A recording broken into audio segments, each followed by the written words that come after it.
What's going on, everybody? You have Tone here, back with some more Draft League content. This week we are taking on the New Britain Rockruff, coached by DyeItTight, for week number 8 of season 6 of the NPL minors. His link and stuff will be in the description down below, in case hopefully I don't forget this time. So like I said, we're playing DyeItTight and his New Britain Rockruff. If you guys missed week 7, which should have gone up earlier in the day, we took on the San Antonio Spurs. We came away with a nice 5-0 win, and we are now 3-4, -5 differential, same record and differential as our opponent in this upcoming week 8 matchup. So Dye's team is very, very strong, very formidable. His team consisting of the Celesteela, Victini, Mega Venusaur, Hoopa Unbound, Rabombi, Kyurem, Terrakion, Blastoise, Zebstrika, Mudsdale, and the Dusknoir, with his Zmons being the Rabombi and the Terrakion. So he has the very, very solid defensive core of Celesteela plus Mega Venusaur. Very, very difficult to break. And he also has very strong offense with Victini, Hoopa, and the Terrakion, as well as potential webs with the Rabombi and a nice another wall breaker in Kyurem. And he has some very solid lower tier stuff like Blastoise and Mudsdale if he wants to get up rocks or hazard removal in that regard. So the team I built for this game, it's kind of a janky one, in the sense of I'm prepping for specific things not to come the same way I did last week.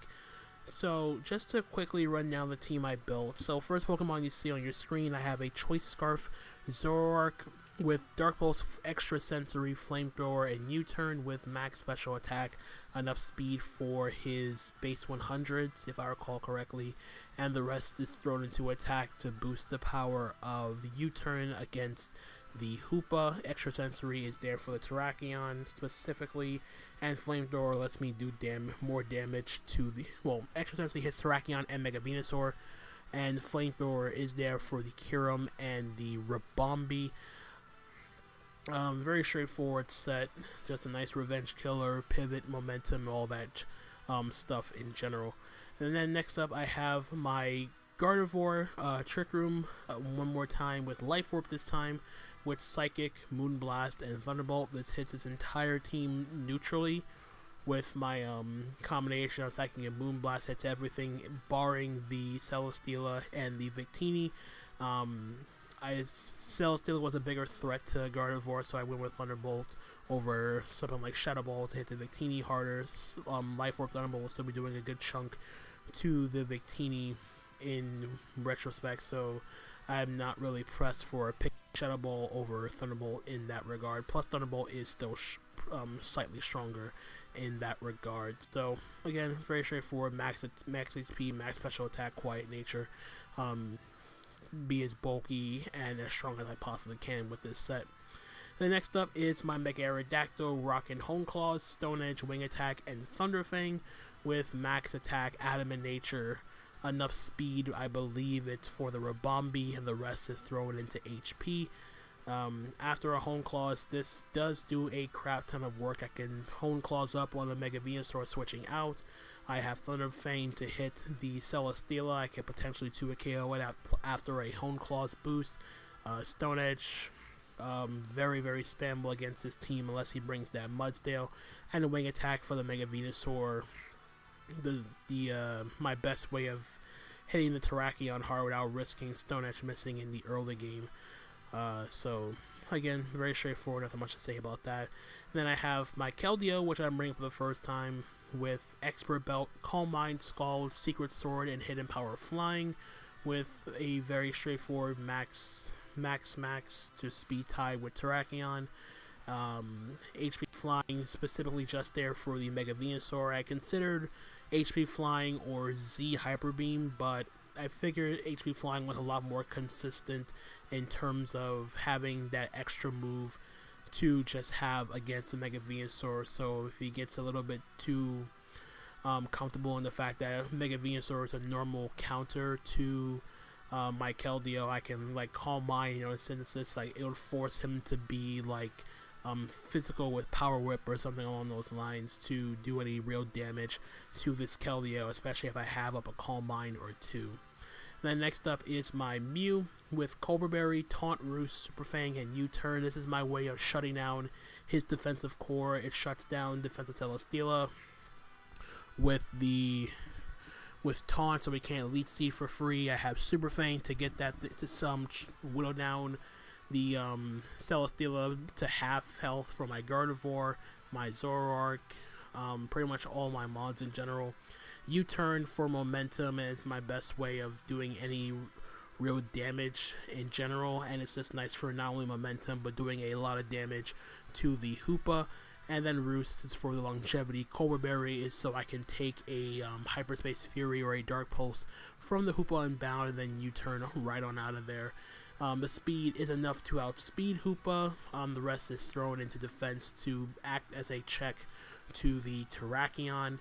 And speaking of which, this is my more dedicated response to the Terrakion in my Hippowdon and my Stealth Rocker in this game. Stealth Rock, Slack Off, Earthquake, and Fire Fang. Fire Fang just gives me a way to do some damage to the Celesteela if I need to. The HP and the defense investment is enough to take 2 Choice Banded close combats from Terrakion after rocks, with the rest thrown into special defense to take stuff like special Victinion a little bit better. But that is pretty much it for the team builder. Nice and straightforward, to the point. So with that, let's just switch right over to battle and see how we did. Alright guys, so here we are with the battle against DyeItTight and his new Britain Rockruff. And as you see on the team he brought here, this was kind of more or less what I was expecting. He did not bring Mega Venusaur though, so my Keldeo is looking very, very nice in this matchup. I do have to be wary of a couple of threats. Potential Choice Scarf Victini in locking himself into Bolt Strike, but if he does that, it's a free switch into my Hippo. Terrakion still a bit of a problem. Hoopa is still can be a bit annoying if he is Choice Scarf Hoopa. Kyurem can essentially Ice Beam most of my team for free because my Ice Resist was Toxapex, which I ain't bring. Blastoise, I'm assuming Blastoise is just here as I'm assuming that this Blastoise is the Keldeo response, as it's the only thing that isn't weak to water or fighting. And Celesteela I already expected because it pretty much checks a good majority of this team. So what I'm going to do here is, I don't remember the exact plays I made, so I have to forgive me in advance if I don't remember things right away. So what I think I did here was, I think I led off with my Zoroark disguised as my Mew to try to catch the incoming, to catch a potential like lead Hoopa, try to get some pressure on my team right away from the get-go. Also, forgot to mention that his only rocker is a Terrakion, so if I'm able to potentially lure that thing, that's going to be very, very nice as he tries to go for a Stealth Rock here. But here I'm just going to lead off with my Zoroark disguised as my Mew. I'm going to U-turn here because I was expecting him to like switch out.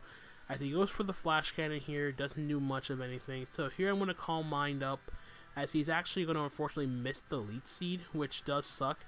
But so I want to Calm Mind up again here as he goes for as he reveals the Air Slash and does 30 to my Keldeo. As now he's just going to go hard into Kyurem with my Secret Sword, as he's going to reveal he is Chopper Berry, but I still do 94% of the Kyurem as I now go for the Scald and finish off the Kyurem. In comes the Hoopa Unbound here. I'm going to go out into my Zoroark. Because basically the way he went he went directly into Hoopa on my Keldeo just screams that this Hoopa is indeed Choice Scarf. So I'm going to go out into my Zoroark. This guy is my Mew, he is indeed going to go for the Zen Headbutt, seeing that it is immune, so he knows this is my Zoroark disguised as my Mew, and this just gives me the freest U-turn in the world here as he's forced to switch out, and he goes out into this Terrakion as I'm going to U-turn out, and I'm going to go out into my Keldeo to risk the speed tie as he goes out into his Blastoise, and I'm just going to Secret Sword here. I don't want to mess around with the with the Terrakion here if I can help it. So he's going to go for Scald here, try to get a snag a burn on my Keldeo. So I'm going to Secret Sword here, do 46. As he's going to roar me out into my Gardevoir here. I didn't want my Gardevoir to come out this early in the game.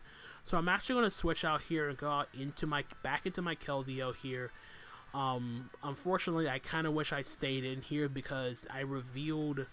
by me switching out and him seeing that I switched out second, it pretty much gives away the fact that I'm not running any speed, and he can pretty much guess that I am indeed a Trick Room Gardevoir here. But he's going to go on to his Victini here, and I'm thinking, okay, there's absolutely no way that he could potentially be double Choice Scarf. He could be, but I don't see it really being that. I don't really see that happening in this particular case, because like Choice Scarf Victini it just doesn't look. It just has a pretty bad matchup, because if I had brought Toxapex over Keldeo, well, Toxapex in general, like he couldn't lock himself into Bull Strike because I'd have to free switch in my Hippo. V-Create gives him a free switch into my Toxapex. So yeah, I just didn't see him being Choice Scarf Victini in this matchup. So I'm just gonna throw off a Scald here. I didn't really care what came in. I just wanted to get damage off on something here, as I'm gonna outspeed him. Do 89 if he's going to go for the Thunderbolt and knock out my Keldeo, which does suck, but at the same time though, I did manage to get off some damage on the Victini and essentially put it into a situation where I can now go out into my, I believe this is my Zoroark again, disguised as my Mew, and I believe I'm going to go for the U-turn. Either that or I think I went for the, yeah, I went for a U-turn here, as I want to U-turn out into my actual Mew, and I'm going to click Taunt this turn, so he can't lead Seed Up or anything of that sort of thing. So now I'm going to Super Fang here, get over half damage to this, and then when he's going to go for Flash Cannon, I'm going to Super Fang again, because getting damage on this is super nice for my Gardevoir in the back, and right now it's just looking like my Gardevoir is going to clean up the game in the late game if I'm able to get that thing in on the potential Blastoise. So now I'm going to Super Fang and then U-turn and kill the Victini, which I surprisingly outsped. So in comes the Celesteela here. I click Fire Fang as he went for Leech Seed. And I do snack a burn on that thing, so that does suck for the for Dye there. But I am able to just go right back out into my Mew. Go for the Energy Ball here, and I believe I just went straight for the I think I went for a Taunt as he switched out into his Hoopa. Yeah, I went for Taunt there. I know he's Choice Locked down. I'm not going to make the aggressive play into my Zoroark here. He actually goes for Knockoff, and he's going to knock off my Choice Scarf, which is fine. I don't outspeed Terrakion anymore, but it's not like it matters here. I'm just going to U-turn out into my Aerodactyl now, and I'm going to just kill this thing with a Mega Evolve and kill off the Celesteela with a Thunder Fang. So... biggest threat to my Gardevoir is now down. In comes the Blastoise as he goes for a Protect here. I kind of wish I clicked Hone Claws this turn, because I knew Scald wouldn't have taken me out from that range, but I am going to Thunder Fang again and knock out the Blastoise with the Thunder Fang.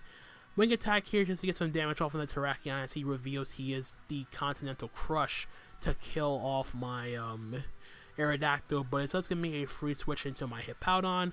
I am just going to click Earthquake here as that close combat is going to do nothing to my Hippo, as I'm going to knock out the Terrakion with the Earthquake, and all he has left now is a Choice Scarf Hoopa as he goes for Hyperspace Fury. I Earthquake him, and the Sandstorm is going to take out the Hoopa, and we are going to pick up a nice 4-0 win over the New Britain Rockruff.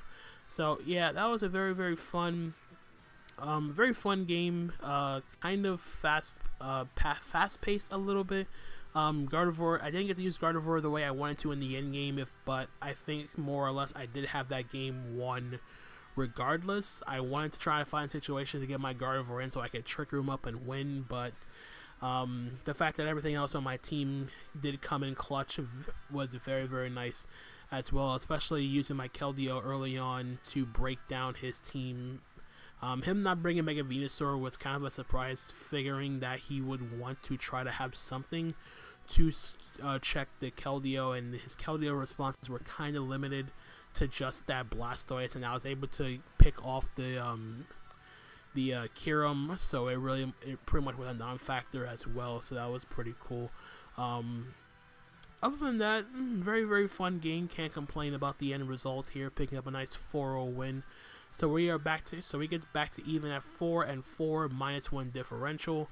We're looking pretty solid heading into the final 2 weeks of the regular season. See if we can snag a playoff spot.